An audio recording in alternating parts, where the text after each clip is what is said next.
Okay, thank y'all for being here. I know it's short notice, and speaking of short notice, I think both the House and the Senate are supposed to go in 2 minutes. So this is going to be hopefully pretty quick. We will take a couple of questions at the end, but probably not going to have a whole lot of time for that.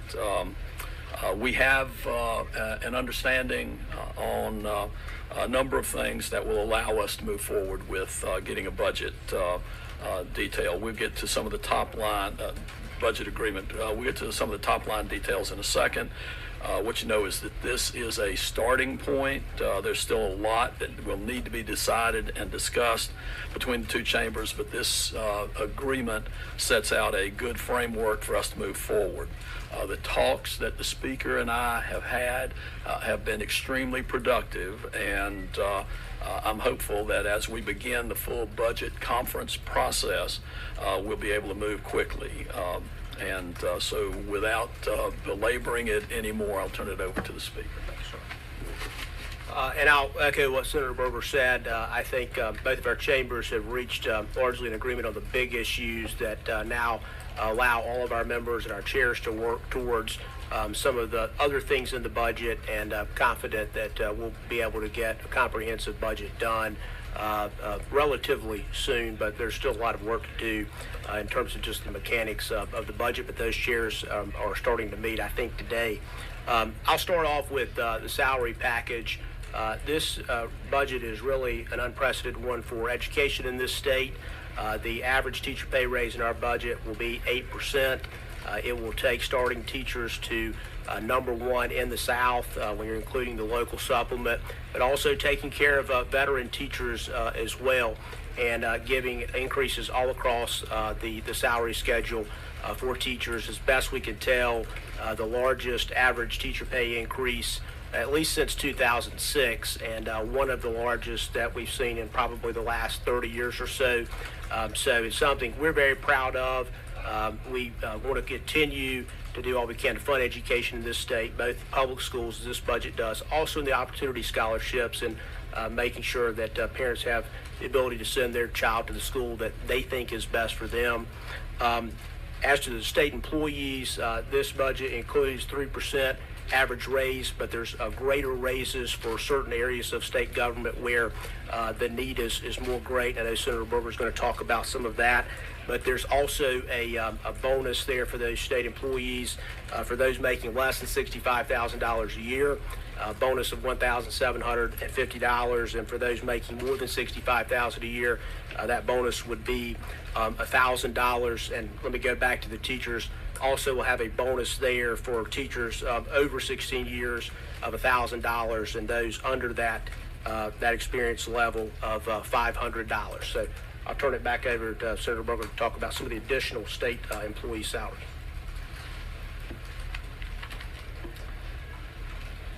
Yeah, so one of the focus points for our discussions has been making sure we provide law enforcement officers with meaningful raises. It's apt that this week is National Police Week because we're able to deliver for the men and women who put their lives on the line to protect us every day. The agreement includes a average, including steps, 20.3% raise for SBI and ALE officers.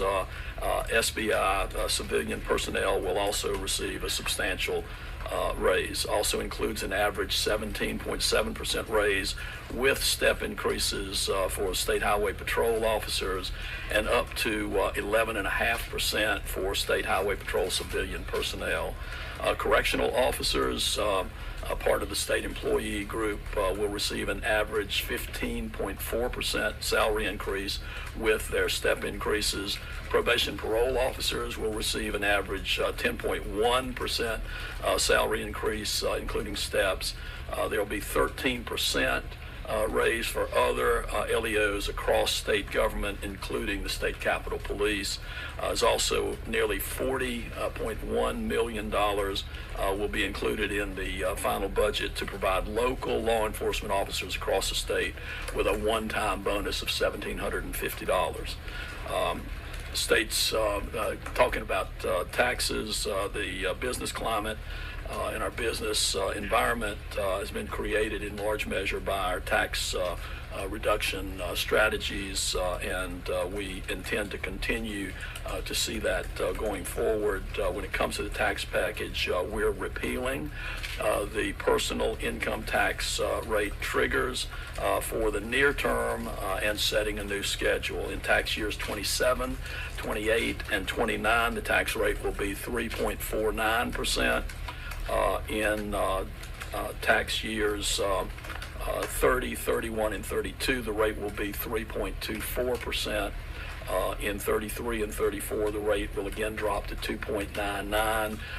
We'll then reinstitute triggers for 2 additional step downs. Beyond that, that will take the rate from 2.99 to 2.74, and then ultimately to 2.49. As part of the tax package agreement, we've agreed that both chambers will pass a constitutional amendment for the November ballot that will lower the state's current tax cap to 3.5%. And we also will take up and pass the House's levy limit on property taxes. Both chambers want to deliver additional tax relief to the citizens of North Carolina, and other discussions will take place on other tax policy as we move forward with the budget process. With that, I'll turn it back over to Speaker Hall. And I want to mention state retirees as well, who would get a 2.5 bonus in this budget. For a broad level, this budget is delivering record salary increases really across state government, both for teachers and, as you heard, for law enforcement officers. And so we're very proud of that, but we also continue to deliver tax relief for the citizens of this state. You've seen that for a decade and a half now since Republicans took control of the legislature. We've continued to reduce that rate and do it in a responsible way that allows us to continue to provide these kinds of raises. If you look at our competitor states, those around us, I just read yesterday Georgia reduced their income tax, and they've got a goal to get down to $3.99, which is where we are today. So we're already well ahead of them with this plan, ahead of our other competitors, and so proud of the framework that we've got in place. We think it sets the state up for continued success economically, and also making sure we're taking care of those hardworking state employees and keeping more money in the pockets of the workers of this state. So with that, I think we'll open it up for some questions. Can you explain the changes on tax policy? So we're looking at no cuts until 2 years from now, and was the revenue forecast a factor into this, and especially for you, incidentally, or Berger changing? No, the current rate's 3.99, so it'll go to 3.49 January 1, 2027. So there's a half-point cut that will take place January 1 of 2027, and that rate will remain in place for 3 consecutive years. Then there'll be another quarter-point cut after that, which will remain in place for 3 years, and then after that, another quarter-point cut that will remain in place for 2 years, and then a couple of triggers to take it down 2 more steps to ultimately 2.49. So just setting it, not having a trigger for the next few years. And then what about the corporate income tax rate? No changes to the step down of the corporate rate, which, as I recall, in 2030 will be 0. What do you want to say anything about how you change some of your thinking on what the rate of the reductions would be? You know, not using triggers, but still having it go down, which it would have anyway with the triggers. Our position all along has been that we've got an assurance that the rate would go to 3.49. We need to make sure that that promise to the taxpayers was kept, which this agreement does. In addition to that, it was important for us to provide some assurance that the rate would not bounce back up at some point, and that's the reason for the constitutional amendment. Are the raises for teachers and state employees retroactive to the beginning of the fiscal year? Would they take effect upon enactment of the budget? upon enactment, but the bonuses that I mentioned, those would also take place pretty soon thereafter the enactment of the budget. Carolyn, yes. What went behind this agreement? Why did it happen now in this moment? And what kind of compromises were made that you felt like could reach this final agreement? How much time do you have? I think that we both generally, when I say we, not only Phil and I, but our caucuses have the same general philosophy of wanting to make sure that we're paying people the right amounts in state government, but also continuing to deliver tax relief. And part of what we've seen under our current law with the triggers, being set in 2023. We saw inflation under Joe Biden. He had 13 months of his presidency left when we passed that. And so part of this was seeing what our revenues look like in this year. And so trying to make sure we're doing it in the most responsible way possible. It's difficult to predict some of those revenues. And so we now have a better idea as we got into this spring. Now here we are in May. We think that we're probably about to get an upgrade in the predicted recurring revenues, probably just in a few days. And so the time was right. I think we had enough information to look at that policy and see how it needed to change to continue to really get towards the same goal of, like I said, continuing to cut those taxes, but doing it responsibly.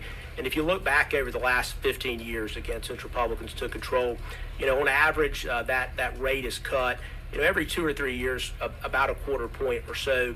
And so basically what we're doing here is continuing what we've done for the last 15 years. Is there any resolution on the NC Children's Hospital and NC Innovation?